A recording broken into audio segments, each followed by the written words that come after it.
Okay, so the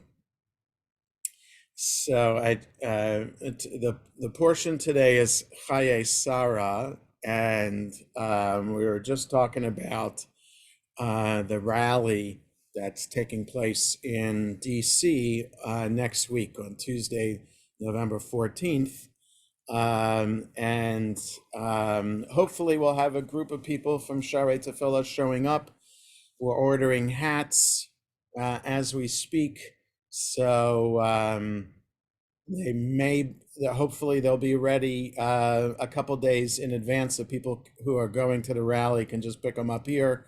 Otherwise, I'll bring them with me. They're expecting, I was on a Zoom call last night. There are 65 buses coming down from North Jersey. There are 15 buses coming from Toronto.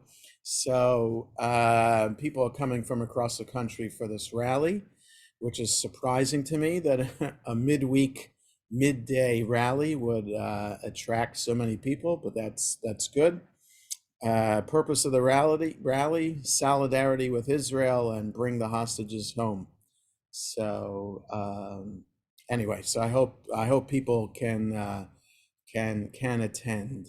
We'll meet. The entrance to the rally will be 12th Street between Jefferson and Madison. Like that's where on the mall the security will be to get in. So hopefully we'll meet there at noon. Rally starts at 1. So anyway, so to Torah study. Chayei Sarah. I wanted to start with chapter 24 of Genesis, which would be page 130 in the Eitz Chaim, and just a few verses into the second aliyah of Chayei Sarah, whatever edition of Chumash you have. Again, chapter 24. Baruch atah Adonai Eloheinu melech haolam, asher kitshanu b'mitzvotav v'tzivanu la'asok b'divrei Torah. So the first aliyah was a description of Sarah, Abraham's wife, dying at age 127, and Abraham acquiring a burial plot for her, which he purchased from the Hittites who were there around the city of Hebron, the cave of Machpelah that Abraham bought. So the traditional burial site is still there. It is both a synagogue and a mosque. When it was safe to visit Hebron, you could go and go into this area where the supposed burial plots are, not just of Abraham and Sarah and Isaac and Rebekah and Jacob and Leah, but also supposedly Adam and Eve are buried there too. So nobody has dug to see if there are actual skeletons there, but it's that the spot has been there, I would assume, for 2,000 years, and who knows how much more before that. Last time I was there was not such a safe time to go, and it's not really a safe to go to Hebron anymore, because there's an enclave of Jews who live in Hebron who are protected by 600 IDF soldiers, which is a whole question in its own right, which we're not going to discuss here. The value of protecting 900 Jews with 600 soldiers as an island amidst Palestinians living around them. I understand to some degree why we want to maintain a connection to Hebron, especially in light of during the British Mandate, there was a major pogrom by the resident Arabs of Hebron against the Jews who were living there. dozens of Jews were slaughtered by Arabs in 1929 in Hebron. So I could see maintaining a connection with Hebron, but is it worth it, really? That because Hebron is traditionally one of four holy cities in the land of Israel. The rabbis refer to Hebron, heading from south to north, Hebron, Jerusalem, Tiberias, and Safat are the four holy cities of Israel, according to the rabbis, because of Hebron, obviously, because of the patriarchs and matriarchs buried there. Jerusalem, obviously. Sfat, because of the, the mystics there. And Tiberias, because that was an ancient, in the time of the rabbis, in the time of the Romans, that was a major center of Jewish study. And it's in Tiberias that the group of rabbis put the punctuation marks, the vowels, and the cantillation marks into the manuscripts of the Bible. So, okay, so I digress. So chapter 24 now, after Abraham has taken care of burying Sarah, now our focus shifts on a different topic. So chapter 24, verse 1, V'Avraham zaken, ba bayamim, va'Adonai beirach et Avraham bakol. And Abraham was old, I would say up in years, to translate ba bayamim. So literally coming in days. What does that mean? Up in years. That's really what it means. So Abraham is old, he's up in years, and God blessed Abraham with everything. So a couple things about this, Zaken. So if let's look at the below the line, starting with the italics on the right-hand side. Abraham was now old. Before Abraham, although people lived for many years, none was described as old with its connotations of wisdom and maturity, not just chronologic length of days.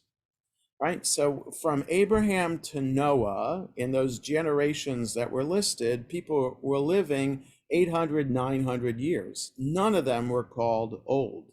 From Noah to Abraham, people were living hundreds and hundreds of years in that genealogy. None of them described as old.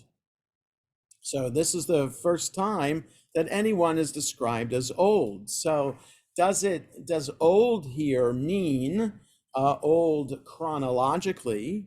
Does it mean old physically, like your body is reflecting how the years, or is it also wisdom associated with being old, which in most societies they view the elderly as to be respected because of their wisdom, right? So is that what Zaken means? So where the wisdom comes from, the commentary continues, in Jewish tradition, the Hebrew word for old, Zaken, is associated with wisdom because it forms an acronym meaning this one has acquired wisdom. So, right, we look at the Hebrew word Zayin Kuf Nun, and each letter represents a different word, which the commentary says, Zeh, this one, Kana, acquired, Chokhmah, wisdom. So Zaken means, so it's not just a word that literally means old, it's a word that also stands for this one acquired wisdom. So Abraham was the first person in history to grow wiser as he grew older. That's the Midrash. Well, the first person in history, the first person that the Torah records as acquiring wisdom as he grew older. And And here's another comment that I think makes just as much sense, if not more sense. Another midrash comments that Abraham began to feel old only when Sarah died. So I think, there are some rabbinic comments that are psychological in nature without professing to be psychological, and this is one of them. Right. So knowing how long Abraham and Sarah were married for, right? So if we're told that Abraham was 75 years old when God spoke to him to say, move to the land of Canaan. So he's 75. We do know from other places in these chapters that Sarah's 9 years younger. So 75 minus 9 is 66. So she's 66. And we don't know how long they were married for until up to that point. But we do know that Sarah was 127 when she died. So that's 61 years more. No, yeah, yes, 61 years more than 66.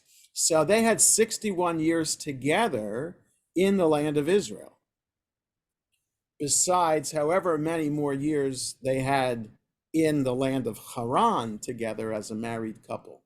So they've been through a lot, life-changing moments, right?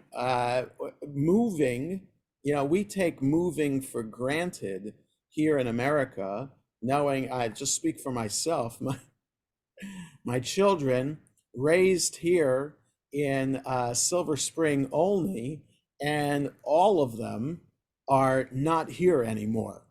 And that's common, where those of us on the screen who have their children locally are lucky.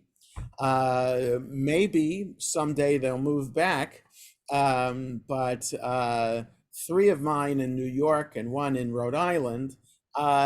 Yes, that's common. Lots of people can tell stories of their kids moving away from home. But back in the time of the Bible, people didn't move. They stayed where they were. So to think about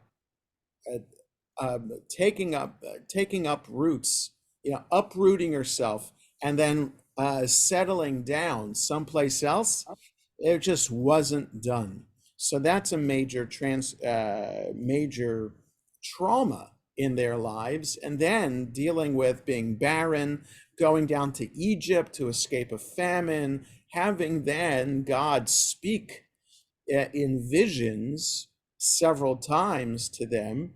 Major things happen in their life that they appreciated together, and then she dies. So I think the Midrash saying that it's only then after she dies that he's described as old. He could have been described as old way before that, but having to live without her, he then recognizes a change in himself.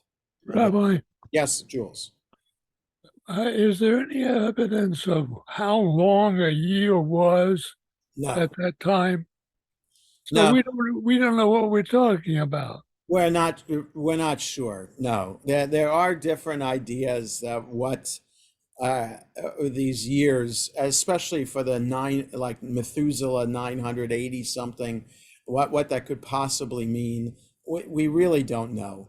What was a year really a season? So divided by four, who knows? We really don't know, and we don't have to take it.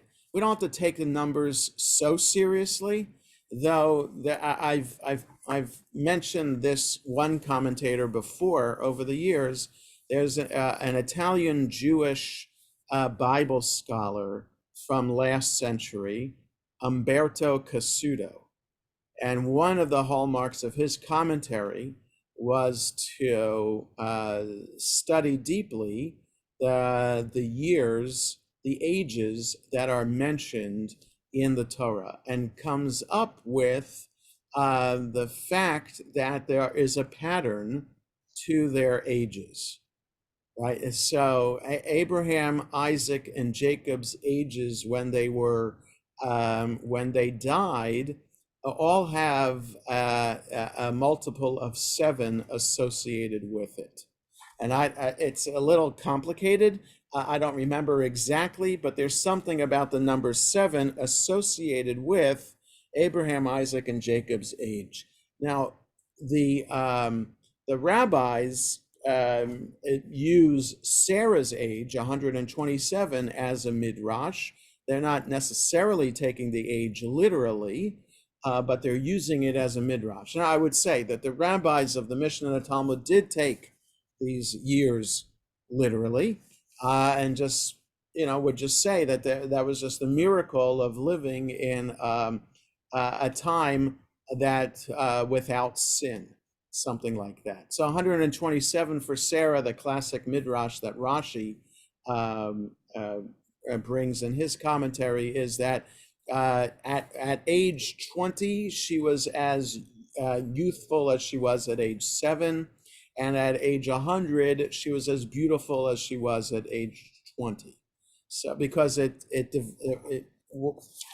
when we're told that she died at 127, it says Me'ah shana ve'esrim shana ve'sheva shanim. So it kind of divides it up into the three phases there. Page 127, the beginning of the parsha. So it could have said Vayu Chayei Sarah Me'ah ve'esrim ve'sheva shanim. So that's the way it should be, 127, like that, and have shanim or shana after the last number. But since it says Me'ah shana, the esrim shana, the sheva shanim, so that's why the rabbis say, if it's dividing it up, it must be to teach us a lesson. So maybe it's not literally 127. So again, it's that. So I don't take these numbers literally and that seriously.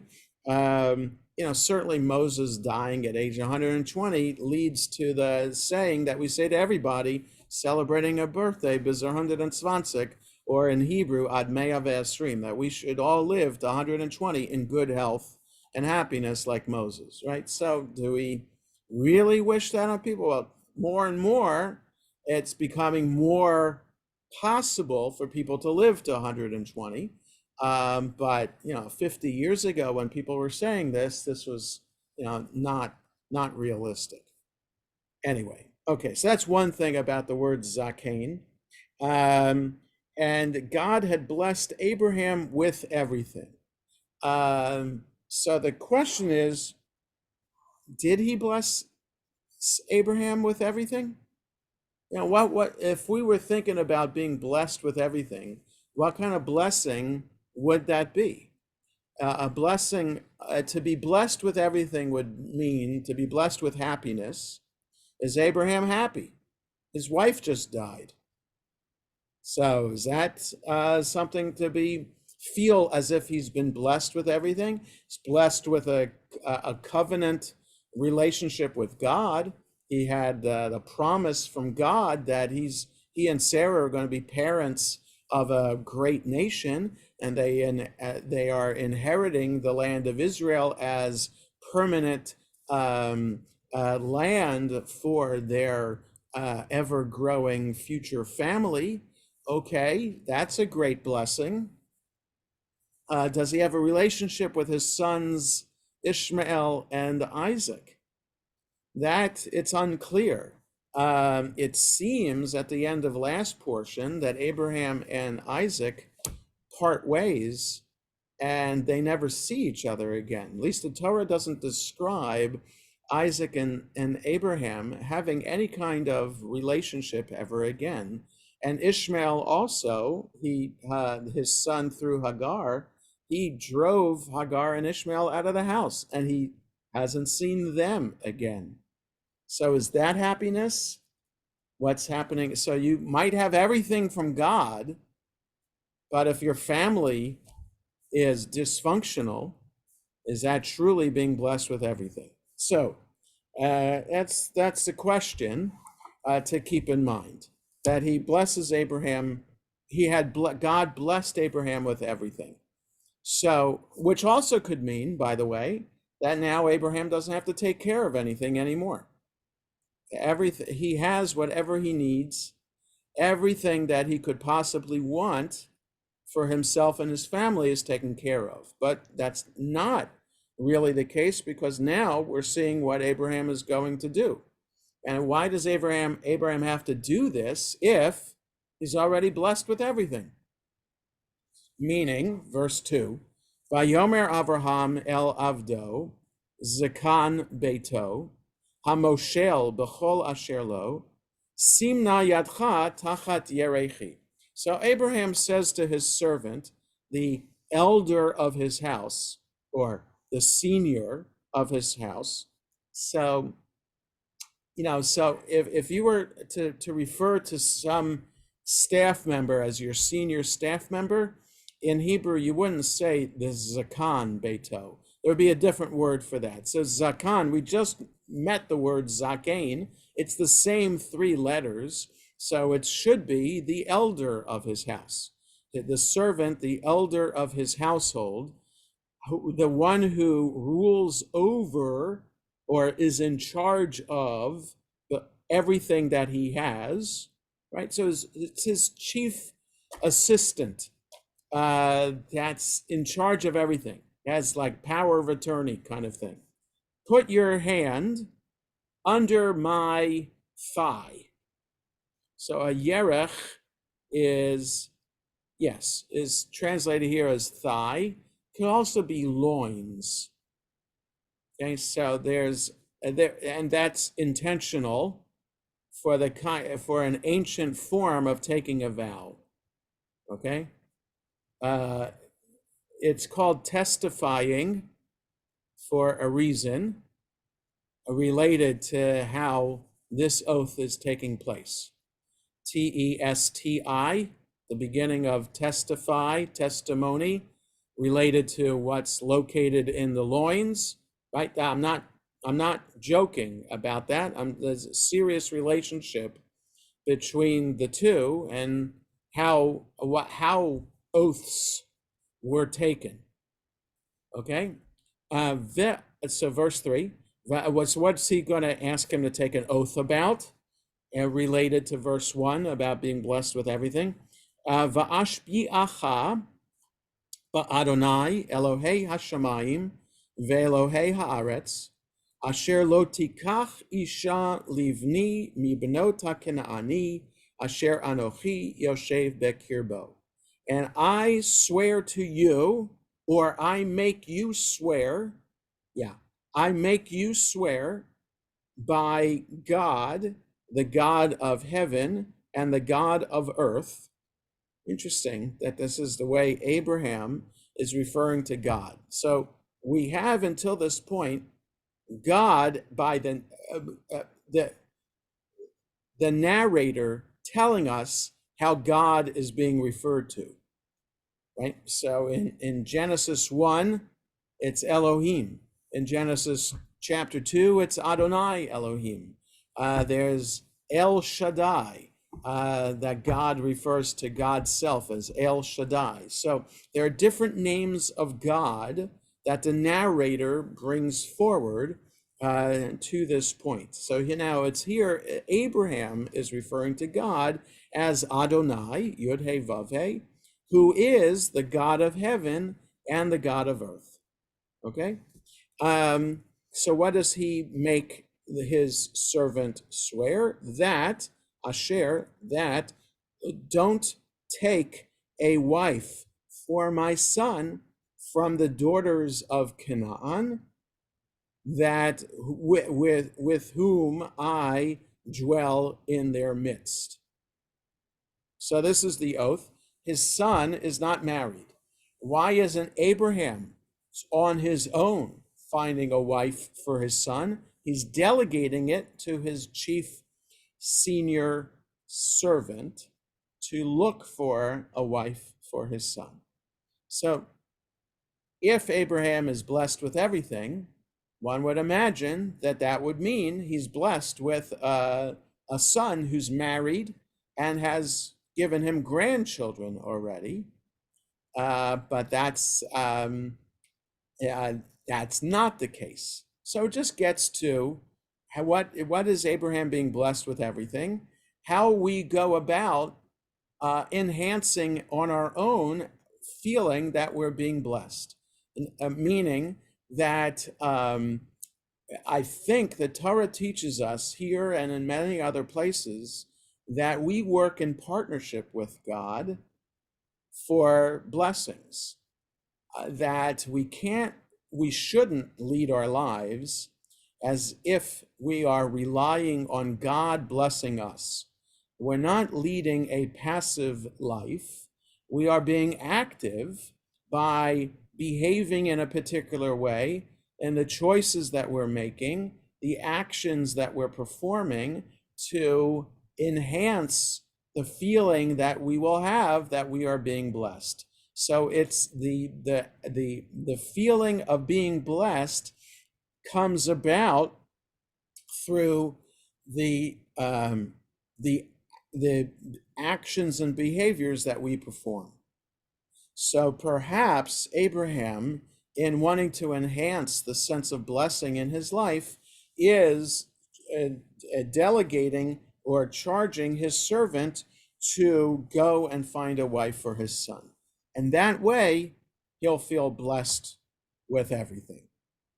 Okay, so this is the oath that he's making his servant, whose name is Eliezer, to swear.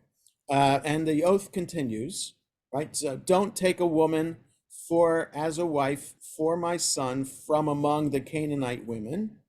Verse 4, Ki el artzi ve'el moladati telech velakachta isha livni leyitzchak. So you should go. You have to go to the key, the first word, and then to telech. For you should go to my land and my birthplace, and you shall take a woman as wife for my son, for Isaac. All right, so just the Torah is emphasizing that, Abraham does have two sons that we know of. So it's not for Ishmael. He doesn't want to have Eliezer find a wife for Ishmael. It's a wife for his son, Isaac.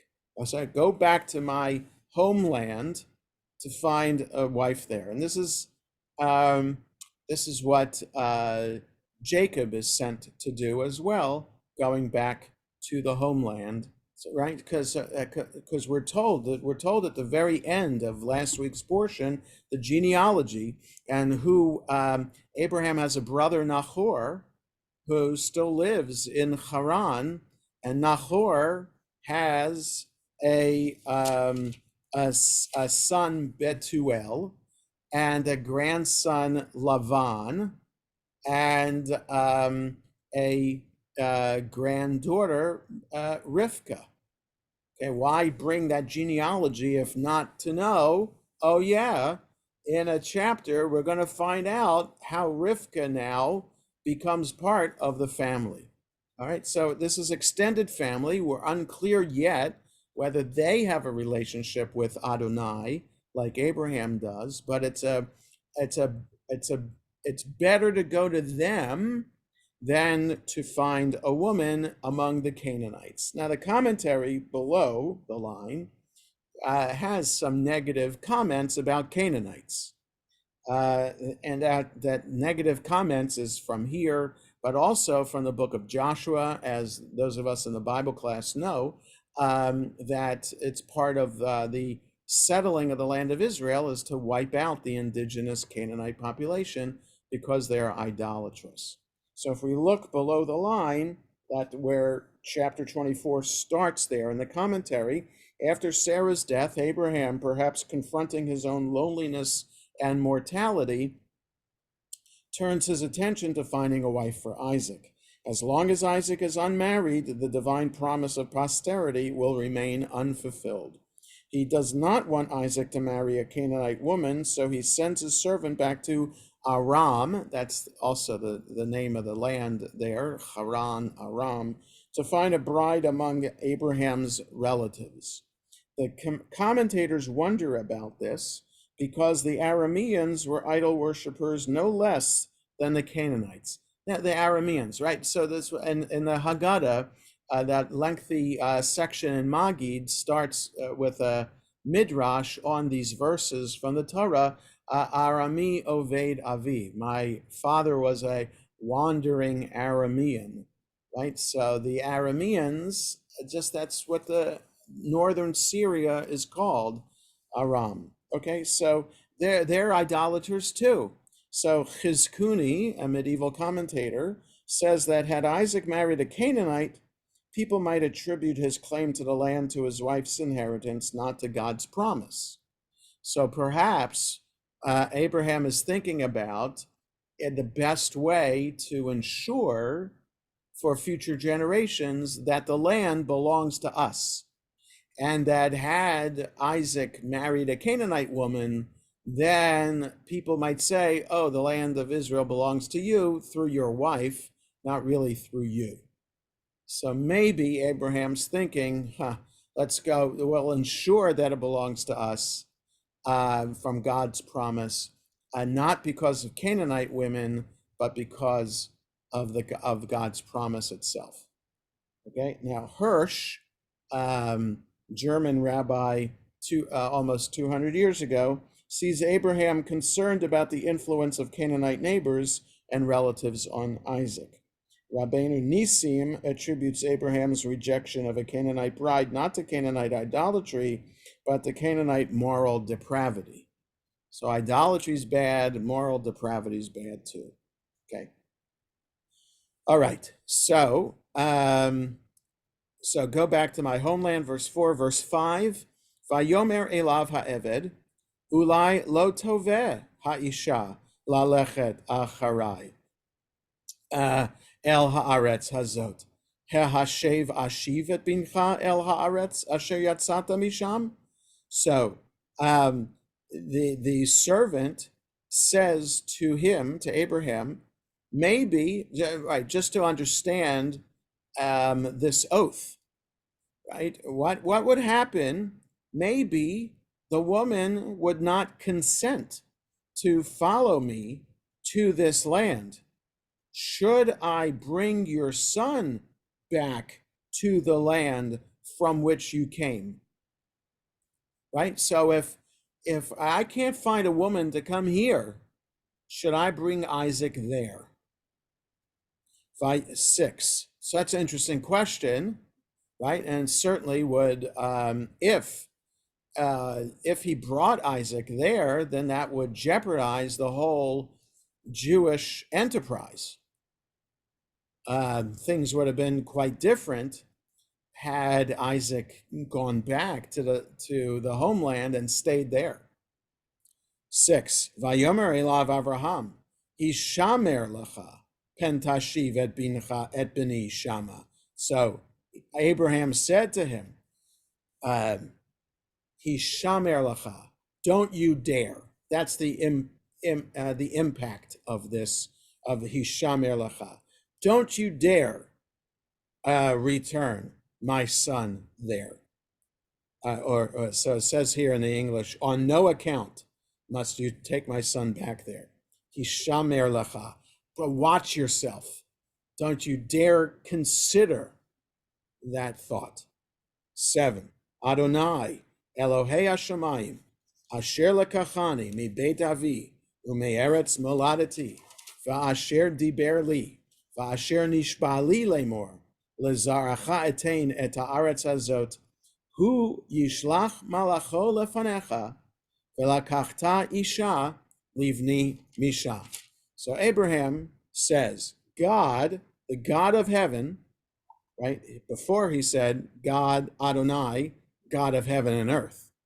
Now he says, Adonai, God of heaven, who took me from my father's house and from the land of my birth, and who spoke to me, and who had me swear, or swore to me, saying that to your descendants will I give this land, right? This God that told me this, that God will send his angel before you, and you will take a woman for my son from there. So Abraham is saying to his servant here, I fully trust and have faith that God will make this happen. So you don't have to worry about any woman refusing to come along. You don't have to worry about bringing Isaac there to that homeland. I am confident that God's going to send an angel before you. In other words, whether it's literally sending an angel before you or God's going to make it happen so that God will maneuver things to make it happen. And we know from the rest of the story that it seems more than a coincidence that the first woman that Eliezer sees is Rebecca, and that is the Rebecca that we met at the end of last week's portion in that genealogy, like Twilight Zone, right? It's more than a coincidence. It was meant to happen, and according to the Torah and according to what Abraham is saying here, God made it all happen. Okay, and verse 8, Ve'im lo toveh ha'isha lalechet acharecha v'nikita mishavuati zot raket b'ni lo tashev shama.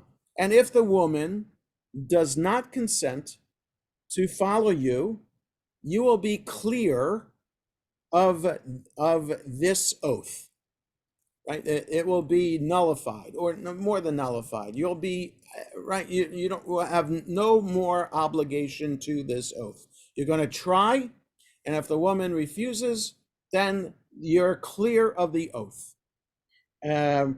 Rock only, just be sure that you do not return my son there.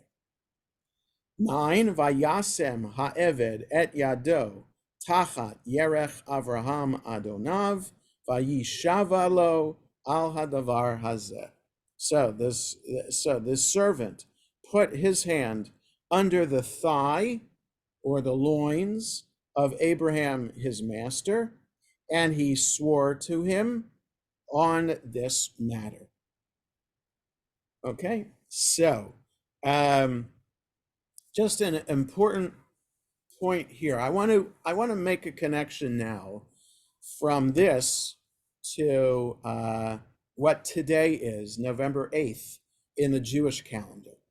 So November 8th, 85 years ago, November 8th, 1938, was Kristallnacht, what essentially was the beginning of the Holocaust.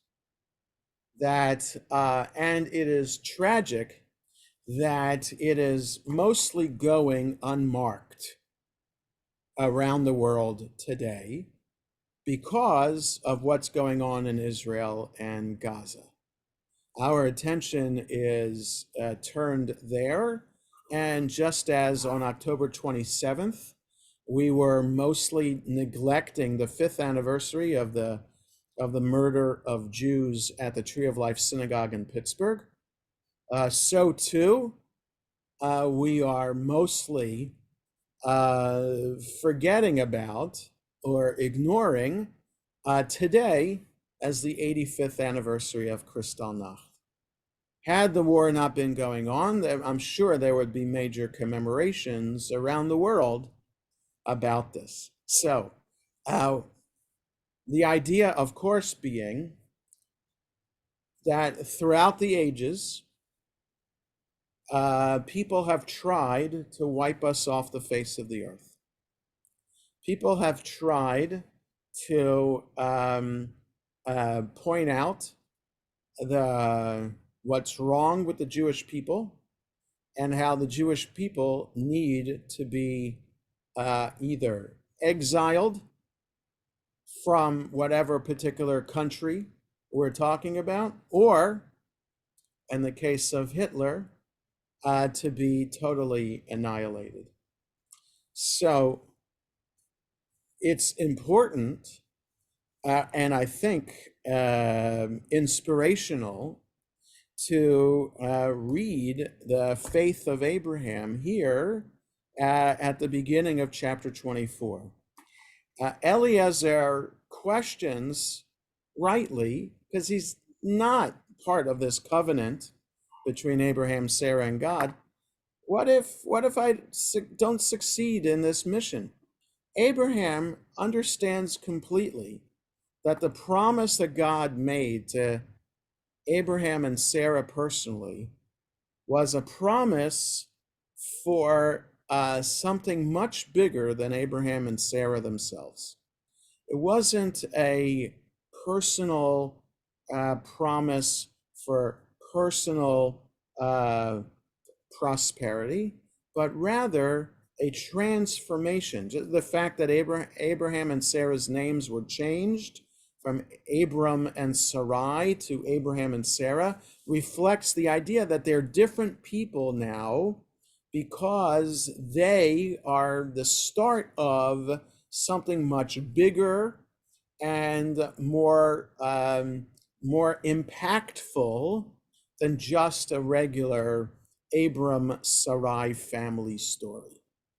So reading this might seem like it's just a family story we're reading, but it's not. No, it's a reaffirmation of this promise that we feel every generation of Jews should feel, that this promise that was made to Abraham and Sarah was made to us. That God is not going to forsake us, right? Most of the haftarahs that are chosen for all of the Torah portions have that message in it. Prophets talking to people in exile. Don't worry, God has not forsaken us. The promise that God made to Abraham and Sarah, the promise that God made on Mount Sinai is an eternal promise. And that even though our situation may be dire in exile, in the Holocaust, here in the world, in the Jewish world today, with the rise of anti-Semitism and with the war against Hamas, don't worry, the Torah is reiterating as we reread it every year. Don't worry, God is with us. If we can show faith in this promise, then we can, eventually our faith will be rewarded with blessing. So we don't feel it now. It is a frightening time to be Jewish today, Jewish in America, Jewish in solidarity with Israel. It's really, really a hard time. And it might not seem like the end is near, but we, as the Torah tries to reaffirm, as our prayer book tries to reaffirm, we should not worry. We have a history of being resilient and rising from the ashes, and we can remember Kristallnacht today. We can rise from the broken glass. Certainly wounded and hurt, but still eventually will rise with blessing. So that's my little sermon for today, and from the first 9 verses of chapter 24 of Chayei Sarah. Any other thoughts or comments?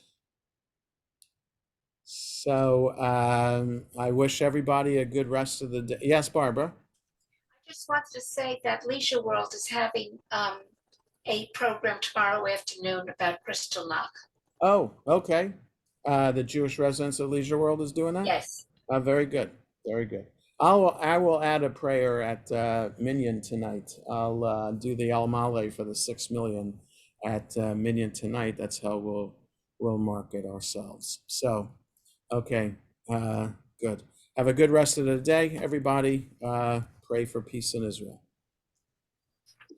Thank you.